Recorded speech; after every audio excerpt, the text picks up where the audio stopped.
You're listening to the Roofing Company Marketing Podcast, a podcast dedicated to helping your service-based business grow and thrive using the latest technology in internet marketing. And now, here's the host of our show and the CEO of Grow Inc., Matt Law. All right, everybody, welcome back to another training episode. I'm super glad that you have joined us, and today is a bonus episode, and we're talking about how to be recession-proof. If you found this episode through a search, that's a little scary because you may be worried about a recession for your business and how to be recession-proof and how to survive. I'm making this training in May of 2025, and there is some alarming information out there. But if you're new to the podcast, I want to tell you a little bit about myself and the training that we provide. So first of all, this is a series. You can start with episode 1 and you can listen through the training. These are the most important things that you should do to help your business grow and win and be successful. I also include some bonus episodes. This is a bonus episode, by the way. I give you tips on winning in business. In the future, we are going to be interviewing some of our business owners that we've partnered with that have grown. Sometimes I just share helpful information about various topics. And so today we're talking about surviving the recession. Tell you a little bit about myself. My name is Matt Law. I am the co-founder and the CEO of a company called Grow Inc., GRO.Inc., and we help service businesses with their marketing. We're not a traditional agency, so we don't actually work with a lot of clients. We do immersive growth packages where we set objectives where companies need to grow by hundreds of thousands of dollars and see success. And, that's basically our formula. It's everything that we talk about in the podcast, but it's a special partnership that we do with clients. I've been doing marketing for a long time, since 2001. I've really been into technology in 1999. This is way before social media, way before MySpace, way before responsive websites. So I've seen a lot of things happen over the years and grow. So again, at Google Ads in 2001, started really doing SEO. A little bit in 2001, we hired a large scale SEO company in 2004, 2005, and we really did a lot of marketing for our mortgage business back in the day. When that closed, and I'll talk more about this in this episode, when that closed in 2007, I found my passion for growing companies and for marketing. I owned an agency since 2007. Probably worked with over 200 clients, from tiny little startups to hundreds of $1 million companies. And Jeff and I founded Grow Inc. to focus on service businesses. It's something that we are passionate about, helping entrepreneurs. Last year, we saw our clients grow in 2024 between 40 and 100%. So we had clients that doubled their revenues. Our smallest growth was 40% year over year. It's a little bit over 40%. So that is strong for new clients, especially when you think about what 2024 economy was like. And those are just the new clients. Our existing clients also continue to grow. And so we're really proud of what we've brought to the table for businesses. So in today's episode, and we're talking about becoming recession-proof. And by the way, I am not here to discourage you, but it's May of 2025, and things have been shaken up big time. So recession is when the GDP goes down for 2 straight quarters. And interesting enough, it just was released here that it went negative to a negative 0.3% for last month, which is the first time or the first indicator that we could be in a recession. And so the GDP is expected to slow down by 1.5% in 2025 from 2.4% in 2024. obviously in your business, if you're listening to this, you might notice that the consumer spending is cooling. There's issues with companies like Walmart saying, hey, things are slowing down. Like McDonald's would be a great indicator. Even things like that, with inflation being so high for so many years, people are starting to get tapped out. The small business sentiment is also down. The NFIB Small Business Optimization Index is near a 10-year low. So if you're feeling negative or discouraged about business in the future, it's probably why you're listening to this podcast today. I'm going to give you some tips and helpful information, I hope. But some other things that are big indicators is that inflation has moderated, but prices are really high, and housing, insurance is going up, services. And because things are so expensive, people have less money. And when people have less money and there's turmoil in the stock market where we lose, 20% with the tariffs, all this bumping and moving around, right?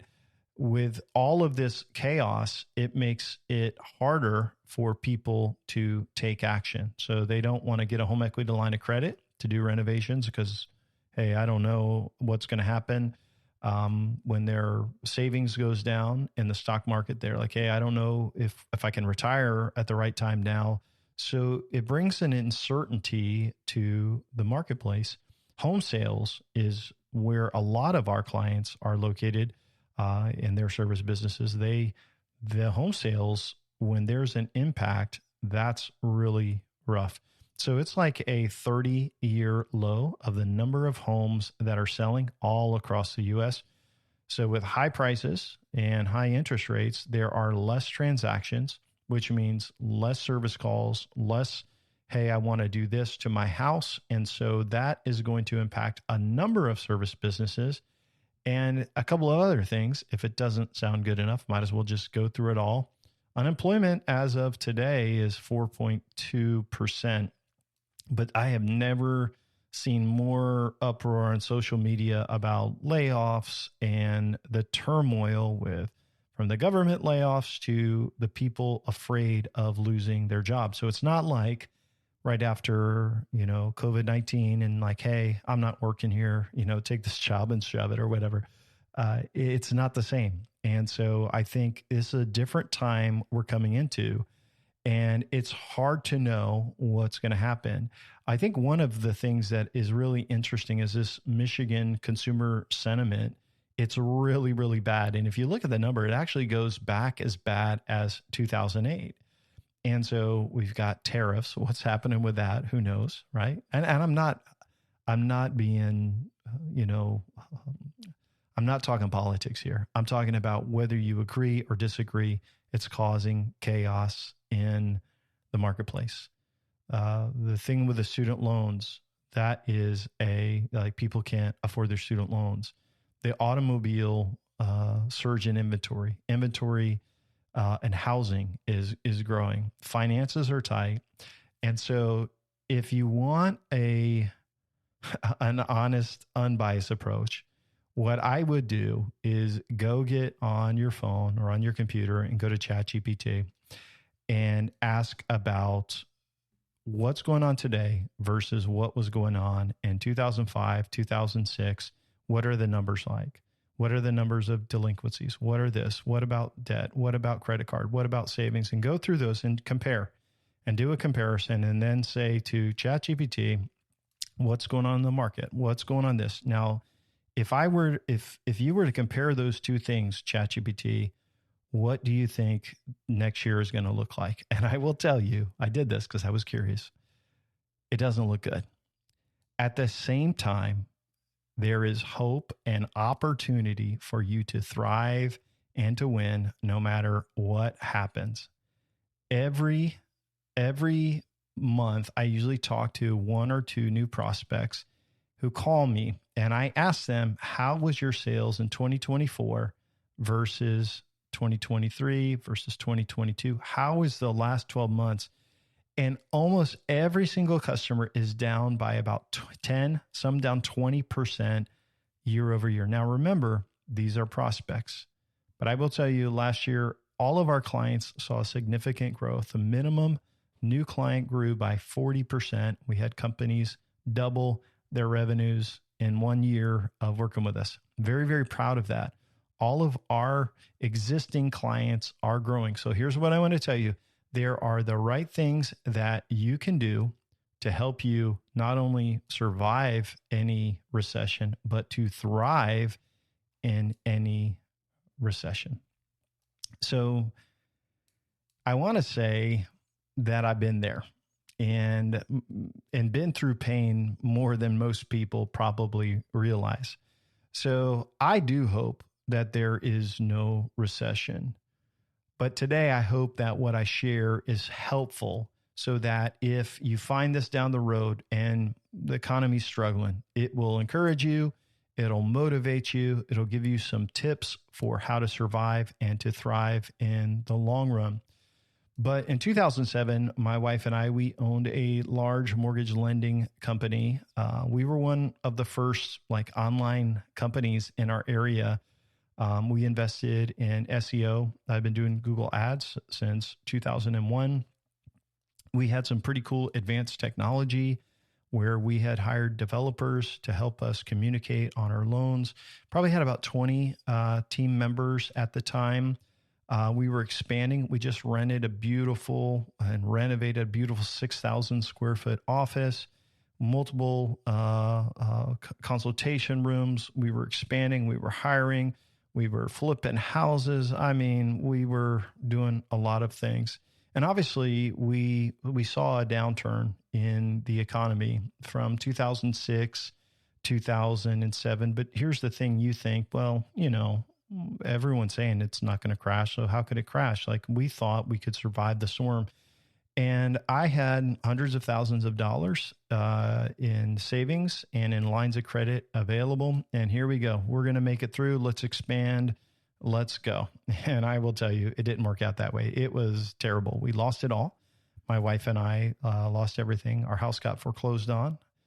We got sued not only by, our lines of credit, but from some of the loans that came through later saying, hey, it's kind of interesting to understand how this works is when you sell loans on the secondary market, they can say, hey, we're coming back at you. That appraisal wasn't right. And this is years later, forced us into bankruptcy and was a very, very painful time in our lives. I don't wish that for you. I don't want that for you. And I say that with a smile, but it was one of the best things that ever happened to me in my life. And I learned a lot from that.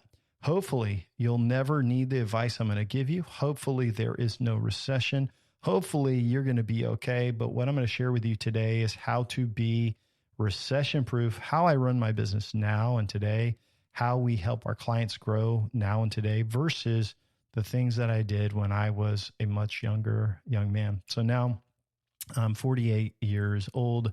I've been an entrepreneur now for 25 years. I'm thankful for the good times, thankful for the bad times. But the way Jeff and I, my business partner, the way we run our business is a way that we feel is recession-proof. And I'm going to kind of walk you through what we do and hopefully how we help our clients and consult with them to grow so that they grow lean and mean and they're not wasting money and they're building something that is going to last and grow. So what sets recession-proof businesses apart? And there's really 4 things we're going to cover in today's bonus training.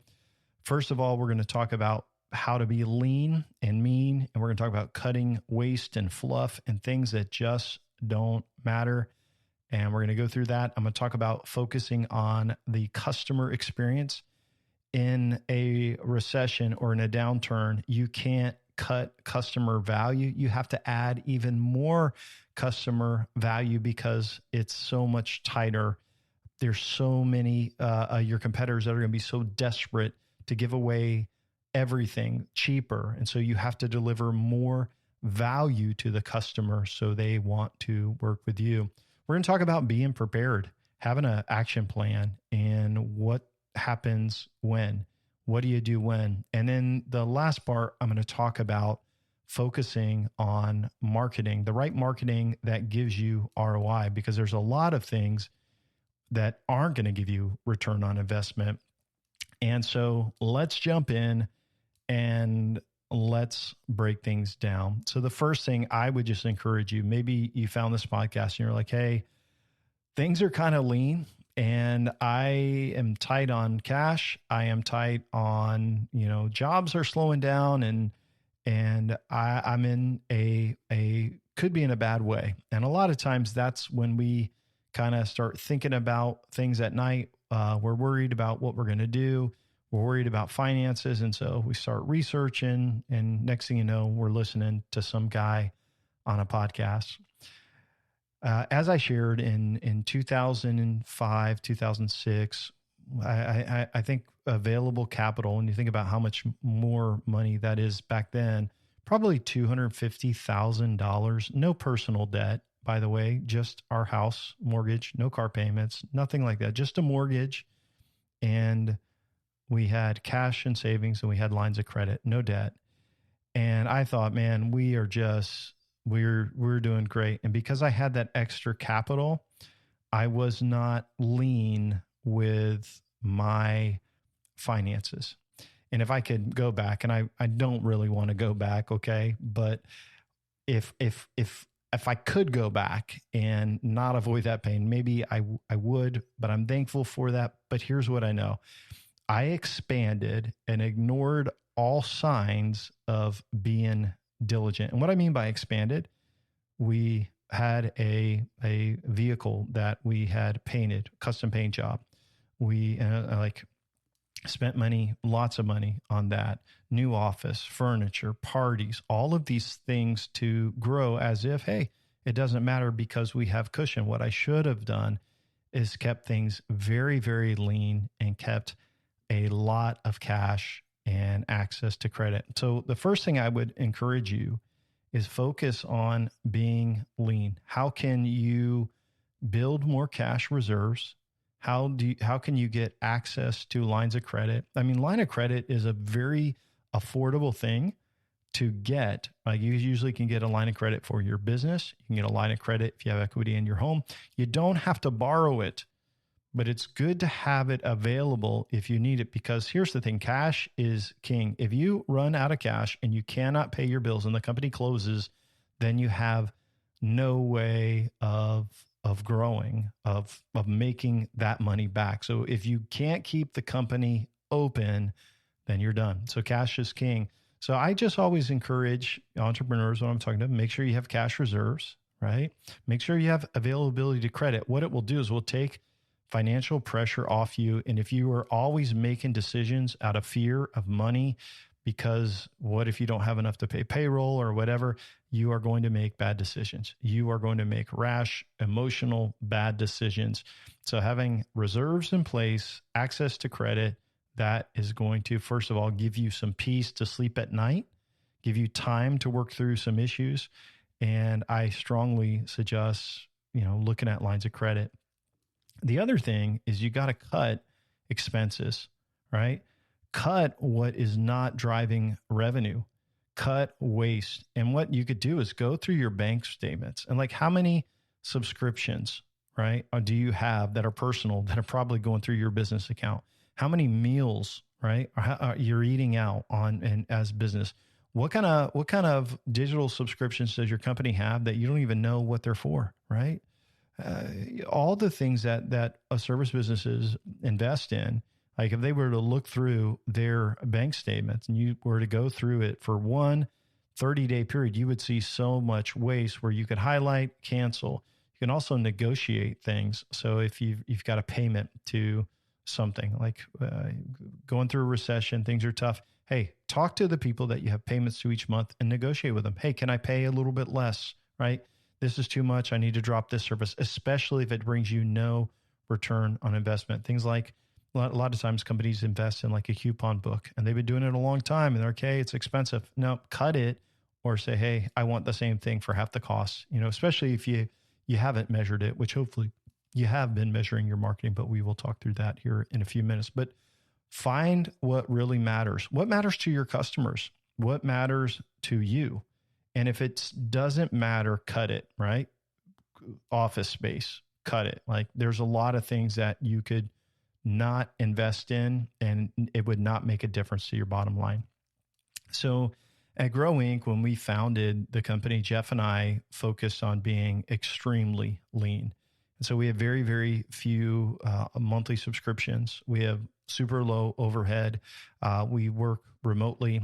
We have office space that we could use whenever we need to for clients, but it helps without having all of this overhead and keeping our business really, real simple. It makes it where we're super profitable, super, I don't say successful, but we are, like we've been very, very fortunate. So if there were a recession, I mean, we could stay open forever, with even with very few clients, we would do well, even with all of our growth.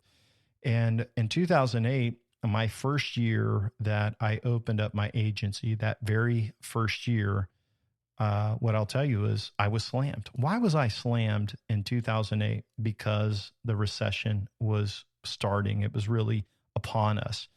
And when there's a recession, I mean, more people reach out for marketing. And unfortunately, it's too late to start looking into marketing when the recession is happening. You should have been preparing ahead of time. My podcast and what I'm sharing with you this today is that at Grow Inc., we are building our business just as a fellow entrepreneur to be very, very lean. And I always encourage entrepreneurs, business owners, keep things lean. And then when you have enough cash, right, you're banking and, everything's paid off, then splurge and do that. But there's a season where you want to keep things lean and focus on profit and how much you're taking home, all of those things now to be ready if there is a downturn. And, obviously if there are downturns, we want to make it through, because if you make it through, you can actually survive. And then when things turn back around, you can dominate. So let's go on to the next thing. So number one, focus on being lean, cut all that waste. What else do you focus on? You focus on your customers. Now, this is actually not intuitive to business owners. Unfortunately, they're like, hey, things are tight. So they're going to either beat up their customers, give them less, deliver less, but instead of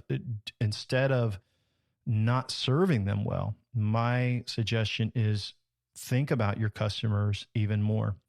So if things tighten up in the marketplace, your competitors are going to go through that same tightening. Most of your competitors now are probably down the last couple of years, just like you are if you're listening to this. And they're thinking, hey, how can I get those customers back? Am I charging too much? All right. Am I doing this? And so their attention is saying, hey, how come we're slow? How come we don't have as much revenues? Right. And so if they give attention to their customers and you don't, they will get the business.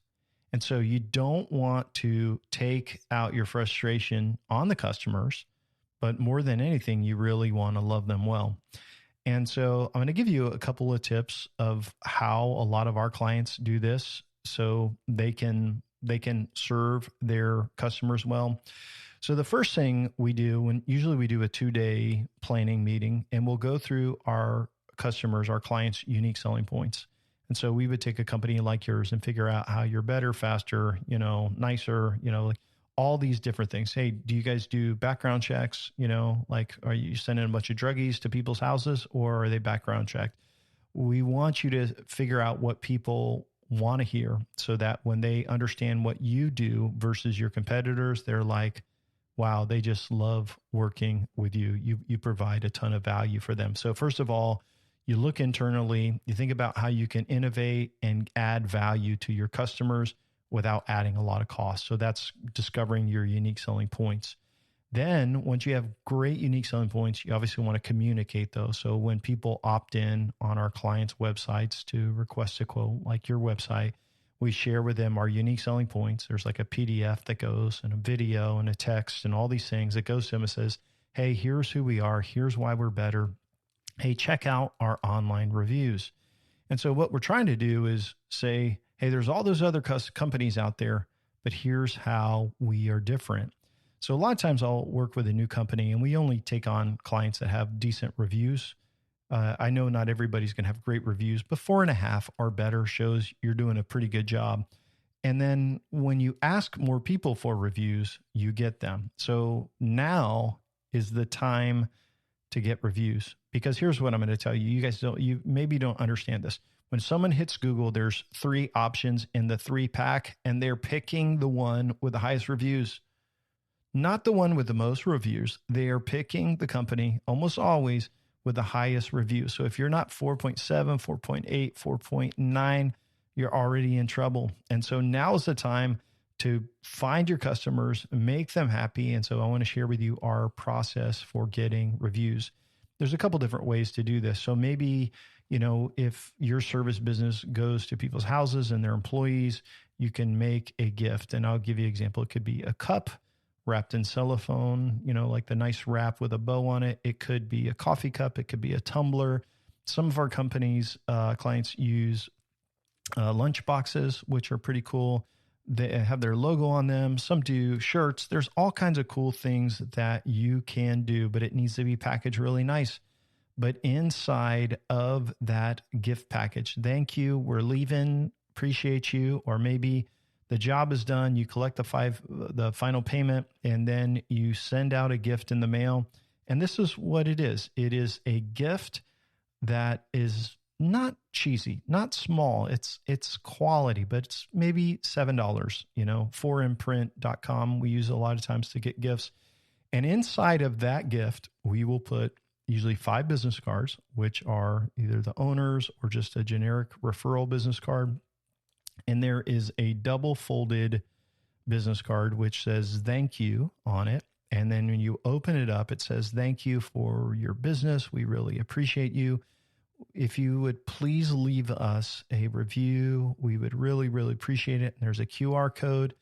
Scan with your phone. They scan the QR code with their phone, and it takes them to a landing page that says, how do we do? And it's got frown face all the way up to a happy face.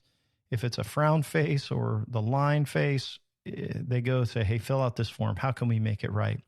If it is a happy face, then it goes to Google where they can leave a review for the company. So every project you complete, if you think things are going well and you think they'll give you a review, you give them a thank you gift. And then when we ship out the thank you gift, or whenever the project is closed, we send them a text link to say, hey, thank you so much for your business. Our small business is successful because of customers like you. If you would please leave us a review, we'd really, really appreciate it. We've sent you over this gift, or the thank you gift was dropped off, or however they got the gift. We just want you to know we appreciate it. And we would ask that if you know anyone who needs our services, to refer them. Whenever a project is closed out and they have a gift and you send a text, you are so much more likely to get a review. So a lot of times we'll start with a company, they may have like 17, 15 reviews. Like they're not very many. And by the end of the year, they got 70. Next year, they got 150. And if you continue to grow reviews like that, and you have so many good reviews, right, it will push down the bad ones. So that's how you go from 4.5 or 4.6 all the way up to 4.9. And once you have that many positive reviews, and it's natural and it comes out at a regular speed with Google, I mean, when people see a 4.9 company with new reviews and fresh and all that, it makes a huge difference. One of the cool things we've started doing is embedding all the reviews, obviously on the review page on our client's website, but we're putting them in the estimates. So when they send out their online estimates, how cool is it to embed all of their reviews and recent projects? I think it's really cool. And it really helps, increase awareness, of, hey, look at these projects that were just done. You can only do this if you have good reviews. And so you got to focus on your customers. So number one, how are you going to serve them better, right? Unique selling points. What makes you different? What makes you better? It doesn't have to cost money, right? It just has to be you sitting down and thinking about what makes you better than your competitors. Innovate. The welcome package, when when our guys leave, our clients, their salespeople leave that location. If it's a sales, sometimes it's a quick fix, but sometimes it's, hey, you may be interested in this big opportunity. It's leaving behind that folder that's got, the reviews. It's got the unique selling points, a magnet, all of that print stuff there in there that shows how they're better. And most companies don't leave anything behind when they're on a sales call. Like, hey, call me, right? Here's my business card. No, this is a professional way of doing that. If you need financing, like you could put a financing flyer in there. All of that makes a big, big difference for how you are received as the customer. When you set an appointment, a lot of our clients do this, is that they set an appointment through their CRM. It will send them a text message and a email where they can actually, get a confirmation of the address and when we're coming and all of that. If you get reviews on your website, are you responding to them? If someone's not happy and they're mad and angry with you, are you trying to make it right? You get a negative review, everybody sees it. And companies expect, your customers expect you to have a negative review here and there, but are you responding to it? Like, hey, I'd do everything to make this right with you. Give us a call, right? Sometimes you can just say, hey, like, we've been to this person's house X amount of times. Like they're unreasonable. Look at all their other reviews. They're negative as well. You have to say it in a nicer way, but I know it can be frustrating. You say, hey, like we've reached out multiple times. They want something for free. We cannot do that, or whatever your side of the story is, but it has to be in a nice, kind way. And you can discredit a negative review, or you can just say, hey, reach out and we'll make it right. A lot of times, if you do that, you will get things fixed. So you can only respond to negative reviews if you respond to every review. And by the way, by responding to every single review you get, makes it hard for people to leave negative reviews. Why? Because they know you're actively participating on your account. So here's what I'm going to say. If recession's coming, you better lean in to making your customers happy, because here's what I will tell you. Your competitors are going to do that. They are going to cut costs. They are going to give more to that prospect to get the job and to get them to become a customer.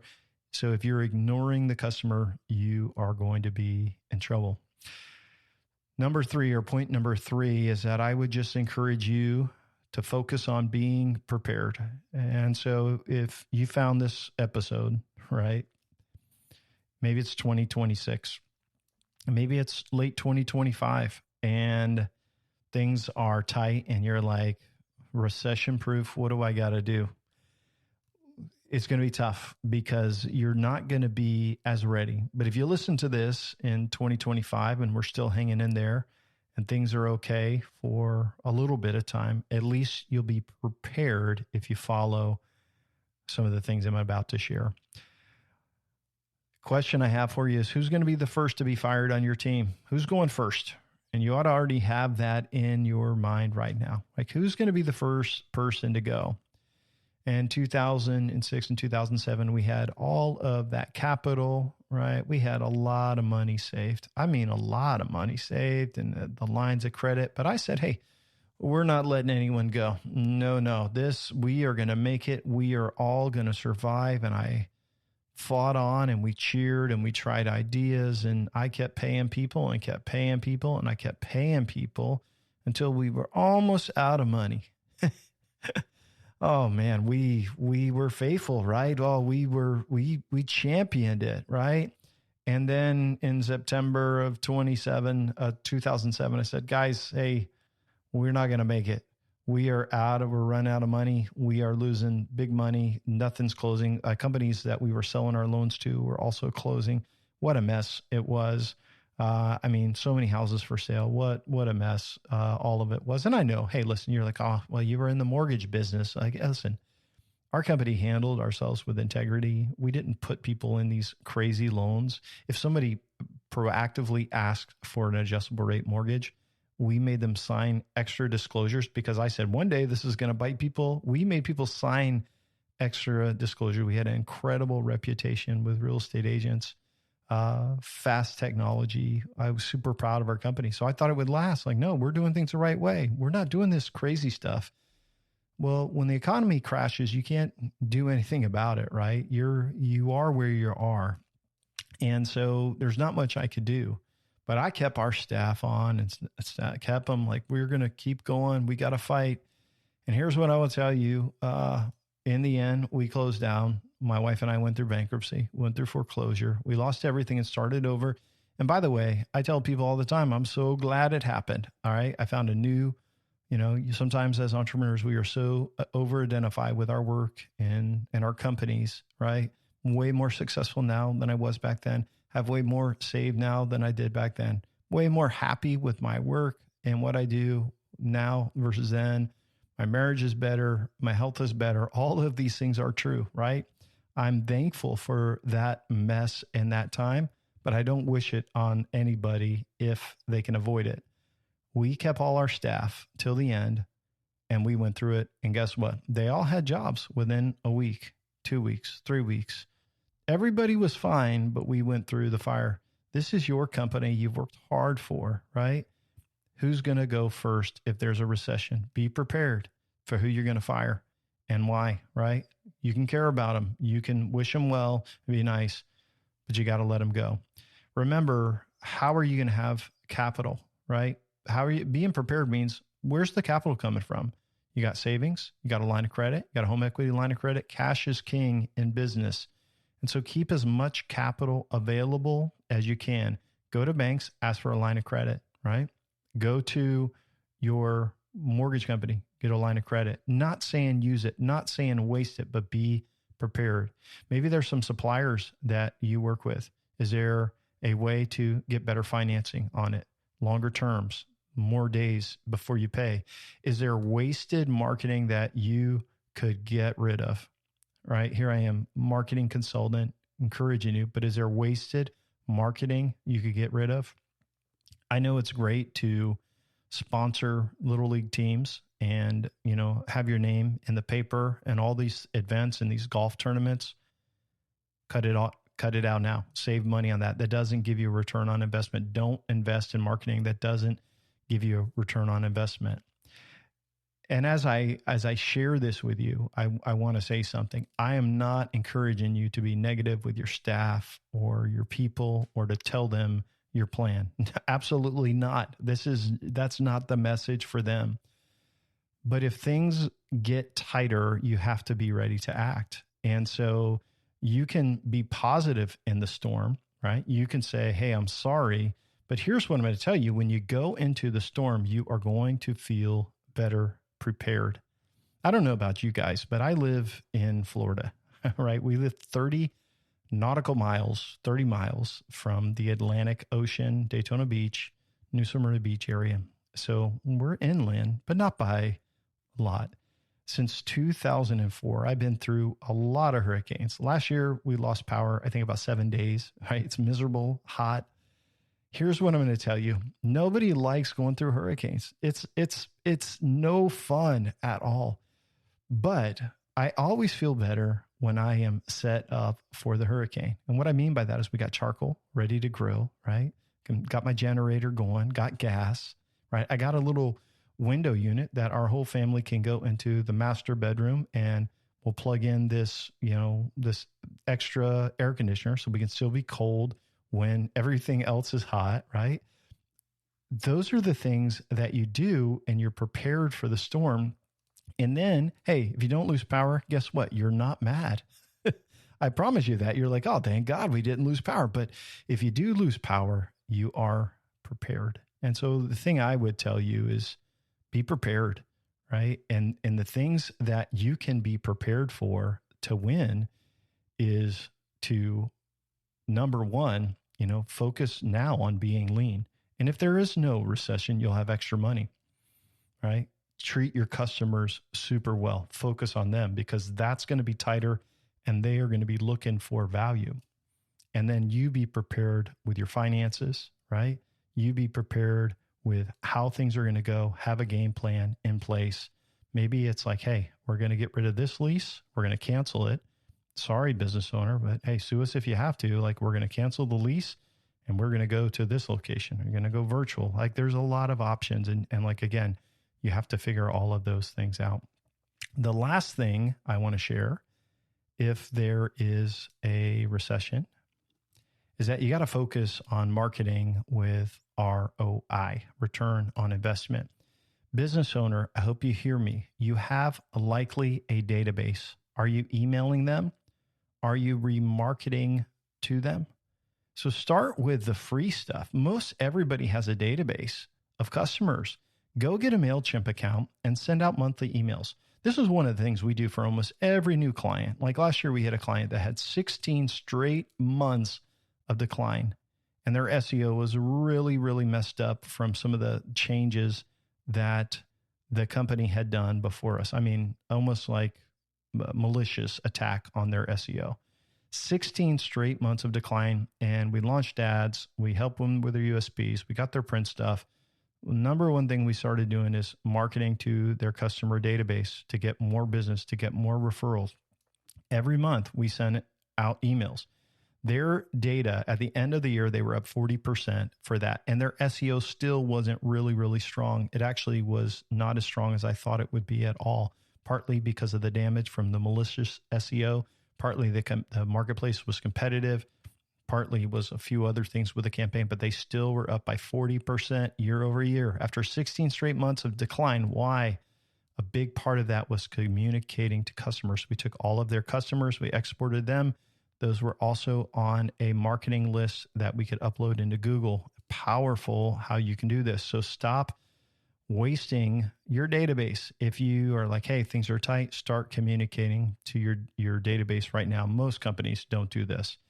Now, for your other marketing dollars, you got to cut out what doesn't work. So a lot of times you're spending money, sometimes with an agency, and you don't even know what they're doing, right? If they can't document what they're doing and they aren't giving you an actionable list, fire them, right? A lot of times you'll fire a company and you won't even feel it. And why? Because they're really not doing something. So you got to cut out marketing that isn't working, marketing that isn't measurable. And so you should double down on high ROI channels like local service ads, Google ads, remarketing, meta lead ads. There's a lot of those things, but you only know what works is if you measure it. And so here's the problem. Business owner, if you go back through all of our training, you will know measurable marketing, you have to have UTM tracking, urgent tracking method. Every single link that comes to your website, you got to have a tracking link on that.